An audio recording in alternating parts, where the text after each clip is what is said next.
Hello everyone, myself doctor Sahil Patel, consultant homoeopath. So आज हम लोग बात करने वाले हैं रीनल फेलियर के बारे में। रीनल फेलियर इंडिया में one of the most leading disease conditions है, जो दो फॉर्म में आती है, एक्यूट और क्रोनिक। आपको पता ही होगा, आप वीडियोस देखते होगे, बुक्स पढ़ते होगे, आर्टिकल्स पढ़ते होगे, न्यूज़पेपर में भी अभी तो अवेलेबल रहता है, आपके कंसल्टेंट्स आपको हेल्प करते हैं। तो रीनल फेलियर जो है वो दो टाइप से रहता है। मैं स्टार्टिंग में मोस्ट बेसिक आपको एक्सप्लेन करूँगा, उसके बाद आपको होम्योपैथिक मेडिसिन्स बताऊँगा जो रेगुलर यूजेज से आप 3 to 6 मंथ्स के टाइम ड्यूरेशन के पीरियड में आपको बेटर रहेगा इस कंडीशन से। तो फर्स्ट ऑफ ऑल स्टार्ट करते हैं एक्यूट रीनल फेलियर की कंडीशन के बारे में। एक्यूट रीनल फेलियर क्यों होता है? ये मोस्ट लाइकली ऐसी फंक्शनिंग रहेगी किडनी की जो अचानक से स्टार्ट हो जाएगी, और किडनी जो होगी उसकी वजह से दूसरी कोई सिम्टम्स प्रेजेंट नहीं रहेगी, जैसे कि पेन रहेगा किडनी में, ऐसा कुछ होता नहीं है। लेकिन अचानक से पूरे बॉडी पे स्वेलिंग आ जाती है, इडिमा वाली कंडीशन हो जाती है, साथ ही साथ नोजिया वॉमिटिंग वाली फीलिंग आती है, सेंसेशन ऐसी रहती है कि एकदम भारी भारी हो गया है बॉडी, लेथार्जी, बहुत थकान सी महसूस हो रही है, बहुत ज़्यादा वॉमिटिंग है, ऐसा लगेगा कुछ भी खा रहा हो तो तुरंत बाहर आ जाएगा, पानी पी रहा हो तो ऐसा लग रहा है कि मेरी बॉडी पे जम रहा है, वाटर फैट हो रहा है। ये सारी कंडीशन स्टार्ट होती है। दूसरी चीज़ है जो है वो हाइपर टेंशन। बंदा बोलेगा कि मुझे कभी भी ऐसा नहीं था कि मेरा ब्लड प्रेशर बढ़ा हुआ हो, लेकिन अचानक से आज मैं मेजर करने गया अपने लोकल डॉक्टर के पास, तो वो बोल रहे हैं बहुत ही ज़्यादा है, 160-80 है, 190 तक पहुंच गया है सिस्टोलिक, और जो डायस्टोलिक है जो नीचे वाला रहता है वो 100-110 तक पहुंच गया है, नॉर्मल रेंज से इतना ज़्यादा।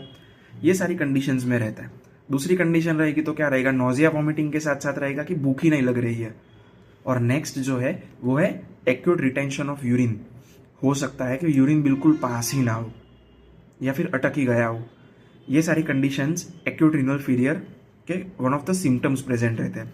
बहुत सारे केसेस ऐसे रहते हैं, ब्लड टेस्ट करवाते हैं, क्रिएटिन लेवल्स चेक करते हैं, कई बार दूसरे दूसरे रीजन्स से भी पता चलता है। Most basic reason hypertension ही रहता है कि जिसकी वजह से पता चलेगा कि किडनी पे क्या इफेक्ट हो रही है। ये था एक्यूट सिनेरियो। और दूसरा है जो वो बहुत ही मेजर है, बहुत ही वास्ट लोगों के अंदर देखा जा रहा है, वो है chronic renal failure, long standing progressive deterioration of renal function. ये चीज़ जो है वो रिवर्सिबल नहीं है। किडनी की फंक्शन में तो चेंज आ ही गया है, लेकिन किडनी के अंदर जो मास प्रेजेंट है, नॉर्मल एनाटॉमी है, वहाँ पर भी डिफ्रेंशिएशन स्टार्ट हो गई है। अब ये कंडीशन में क्या रहेगा, इसकी वजह से लॉन्ग टर्म जो भी मैंने सिम्टम्स आपको बताए वो सब कुछ वही रहेगा, एनोरेक्शिया, नोजिया, वॉमिटिंग, और ये सारी कंडीशंस रहेगी।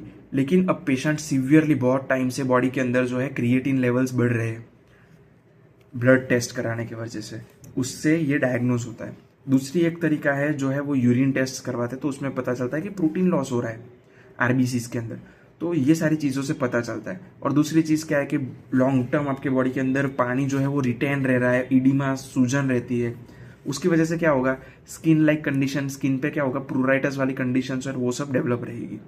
दूसरी चीज़ें क्या रहेगी, मसल्स के अंदर ट्विचेस, क्रैम्प्स, और ये सारी कंडीशन आप पाओगे। दूसरा है वाटर रिटेंशन।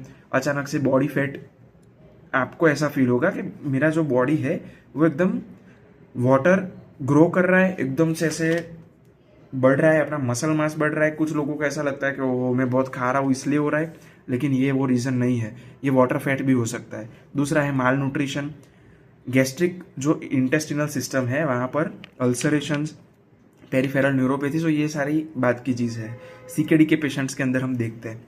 दूसरा एक तरीका ट्रीटमेंट का one of the most common protocol रहता है कि ब्लड प्रेशर मैनेजमेंट करवाना है, और दूसरी चीज़ जो है वो है हीमोडायलिसिस करवाते हैं पेशेंट्स, बहुत सालों से करवाते हैं। हीमोडायलिसिस भी कॉमनली वीकली 2 times 3 times, और साथ ही साथ फूड, वाटर इनटेक, ये सब में इतनी सारी रोक टोक हो जाती है कि बंदा एकदम से ही सब कुछ छोड़ के इसकी ट्रीटमेंट के पीछे ही अपने आधी लाइफ दे देता है। ये एक रीनल फेलियर वाली कंडीशन के अंदर होम्योपैथिक मेडिसिन की मैं बात करूँगा तो 3-4 मेडिसिन की मैं कॉमन बात करूँगा, हम लोग प्रोटोकॉल वाइज फॉलो भी कर सकते हैं। तो फर्स्ट लाइन ऑफ मेडिसिन की अगर हम बात करेंगे तो मेडोराइनम रेमेडी बहुत ही बढ़िया है।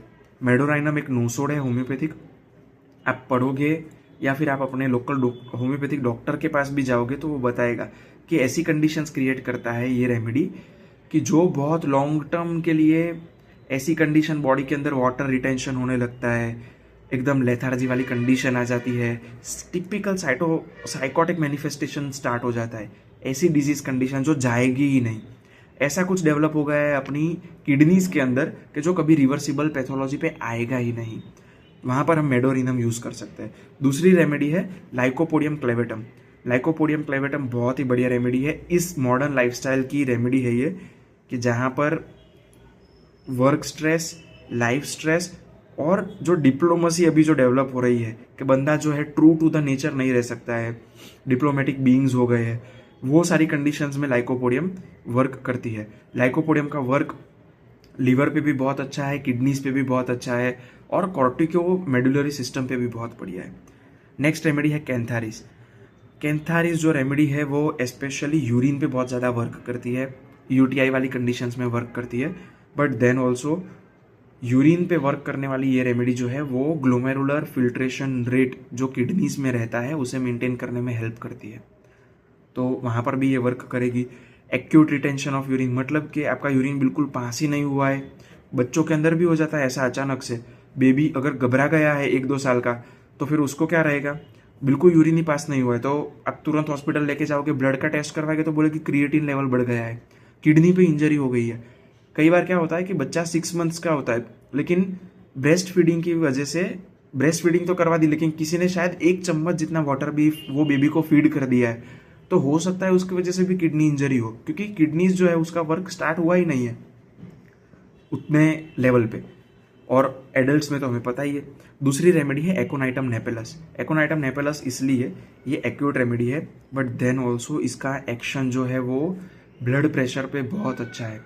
हाइपरटेंसिव क्राइसिस ना आए उसके लिए कंटिन्यूअस बेसिस पे एकोनाइटम नेपेलस वर्क कर सकती है। साथ ही साथ मैंने बेबी का एग्जांपल दिया, अचानक से डर गया, शॉक आ गया, ऐसे ड्रीम्स आ गए जिसके बाद यूरिन ही पास नहीं हो रहा है, तो टिपिकल सिम्टम है एकोनाइटम नेपेलस का acute retention of urine after fear और थंडरस्टॉर्म और cold exposure, not in babies but सबके लाइफ स्टाइल के लिए। तो ये जो रेमेडीज थी वो हम दे सकते हैं अपने पेशेंट्स को। साथ ही साथ आर्सेनिकम एल्बम लोअर पोटेंसीज में दे सकते हैं, कहाँ पर नोजिया, वॉमिटिंग, डिस्पनिया हो रही है वैसी कंडीशंस में। साथ ही साथ मैं ऐसा बोलना चाहूँगा, हीमोडायलिसिस जो है वो एक वन ऑफ द बहुत ही एक अच्छा डिस्कवरी है ट्रीटमेंट प्रोटोकॉल के लिए, but then also it is really very difficult for the patients. आप सोचो कितना डायलिसिस करवाएंगे, कितनी ट्रीटमेंट्स लेके, कितनी मेडिसिन लेके, खाना पीना बहुत रोक टोक से करना पड़ता है, पानी इवन बॉटल नाप के रखते हैं कि इतना ही पानी पीना है, इतने टाइम पे इतना ही फ्लूइड लेना है, ये सब करना पड़ता है। तो हो सकता है होम्योपैथिक ये अल्टरनेटिव थेरेपी है जो एलोपैथिक सिस्टम के साथ साथ भी इफ़ आप लो और आपको हेल्प रह रही है तो आप ये कंटिन्यू कर सकते हो, which can be very beneficial for you और आपके कोई भी रिलेटिव्स को। Thank you.